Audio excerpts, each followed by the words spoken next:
एखाद्या व्यक्तीविषयी आपण डोक्याने नाही तर मनाने विचार करतो, पण नेमका तोच व्यक्ती आपल्याला खूप त्रास देऊन निघून जातो. नात्यात रिस्पेक्ट आणि प्रेम असलं ना तर जीवनात नेहमी गोडावा राहतो. बायकोची रिस्पेक्ट आणि नवऱ्याचं प्रेम ह्याच दोन गोष्टी आयुष्य जगायला पुरेशा असतात. आयुष्यात कमवायचं असेल तर नाव कमवा, कारण पैसा हा नेहमी खतम होतो, परंतु तुमच्या केलेल्या कामामुळे नाव नेहमी अमर राहते. खाली खिशामुळे जग तर नाही फिरू शकली, परंतु खाली खिशामुळे संपूर्ण जगाला समजली. जीवनात जर सुखी राहायचं असेल तर दुसऱ्याच्या बोलण्यावर दुर्लक्ष करा. रडायचं पण त्यांच्याच समोर ज्यांना तुमच्या आसूची किंमत माहीत आहे. आशीर्वाद त्यांचाच घ्या जे तुम्हाला मनापासून देत असेल, आणि नाती पण त्यांच्याशी ठेवा जे तुमचं नातं टिकून ठेवत असेल. व्यक्ती घर बदलतो, नाती बदलतो, कपडे बदलतो, मित्र बदलतो, परंतु नेहमी तो दुःखीच असतो. असे का? कारण तो स्वतःला कधीच बदलू शकत नाही. म्हणून आधी स्वतःला बदलवा, नंतर जग तुम्हाला आपोआपच सुंदर दिसायला लागेल. दुःख तेच आहे जे लपवल्या जाते, जे दाखवण्यात येते त्याला तर नाटक म्हणतात.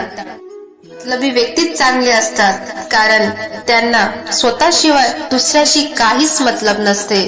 आणि एक आपण आहे जे दुसऱ्याशी मतलब ठेवून स्वतःलाच समजू शकत नाही. ते लोक कधीच कोणाचे नसतात जे मित्र आणि नाती नेहमी कपड्यासारखे बदलतात. नाती तुटण्याचं एक कारण हे पण आहे की लोक नेहमी तुटणं पसंत करतात, परंतु झुकणं कधीच नाही. एक गोष्ट विचित्रच आहे की पैसा नेहमी व्यक्तीला वरत घेऊन जातो आणि व्यक्ती कधीच पैशाला वरत नेऊ शकत नाही. कोणाच्या आत प्रेम जागून त्याला सोडून देणं हे त्याचा जीव घेण्यासारखं असतं. राग आणि वादळ हे दोन्ही जवळपास सारखेच असतात.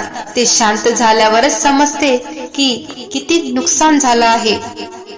चांगल्या गोष्टी वाचायची सवय असेल तर चांगल्या गोष्टी करायची सवय आपोआपच लागून जाते.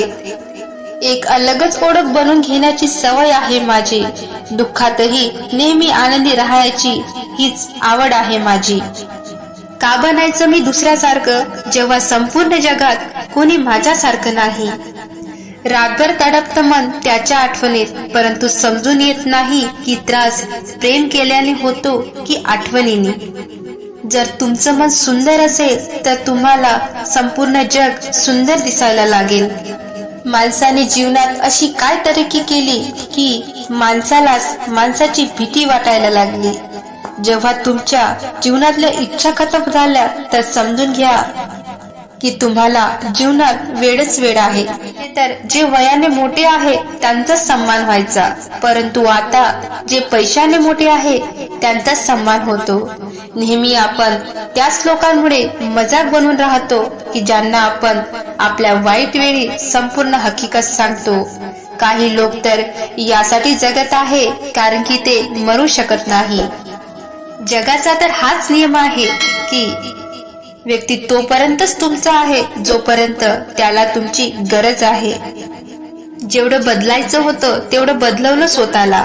आता ज्यांना प्रॉब्लेम आहे ते स्वतः बदला, नाहीतर तुमची वाट बदलवा. कोणी चांगला इंजिनियर भेटत असेल तर सांगाल मला, कारण माणसाला माणसाची जोडण्याचा पूल बनवायचा आहे मला. वाहत्या अश्रूंचा अडवणारा बांध बनवायचा आहे मला, आणि खऱ्या नात्यात पडणाऱ्या दरारी मजबूत करायच्या आहे मला.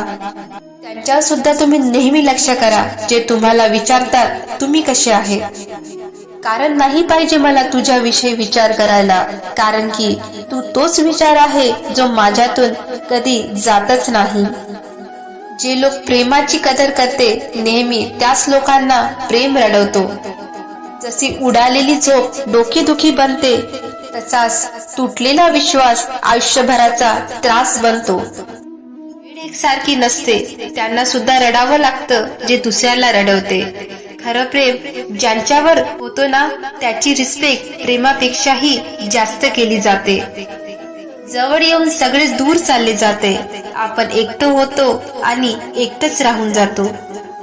मनाचं दुःख कोणाला सांगायचं जर इथे आपल्या जवळचाच व्यक्ती आपल्याला दुःख देऊन निघून जातो. इथे कोणीच कोणाचं नाही, सर्वांना आपल्या फायद्याची बिमारी आहे. हे जग स्वार्थामुळे चालत आहे. इथे सगळेच मतलबी रिश्तेदार आहे. काही गोष्टी अहंकारासाठी नाही तर आत्मसन्मानासाठी सोडाव्या लागतात. नाती तीच सुंदर असतात ज्यात काही दिखावा नसते. आजकालच्या प्रेमाचे काही असे फसाने आहे की लोक जेवढे खोटे बोलतात तेवढेच त्यांच्यात गुंतत जाते. वाईट वेळेत सुद्धा एक चांगली गोष्ट आहे. जेव्हा ही येते ना तेव्हा फालतू लोक आपल्याला गुड बाय म्हणून निघून जातात. वाईट वेळ तर एक दिवस निघून जाईल, परंतु बदललेले लोक नेहमी आठवण राहते. आता काही आशा नाही मला जीवनाशी, बस जसं चाललं आहे तसं चालू द्या. असे जर काही तुमचे विचार असतील तर कमेंट बॉक्स मध्ये आम्हाला नक्की कळवा. मला तुमचा वेळ दिल्याबद्दल आणि व्हिडिओ शेवटपर्यंत बघण्याबद्दल खूप खूप धन्यवाद. तुमचा दिवस आनंदी जाओ.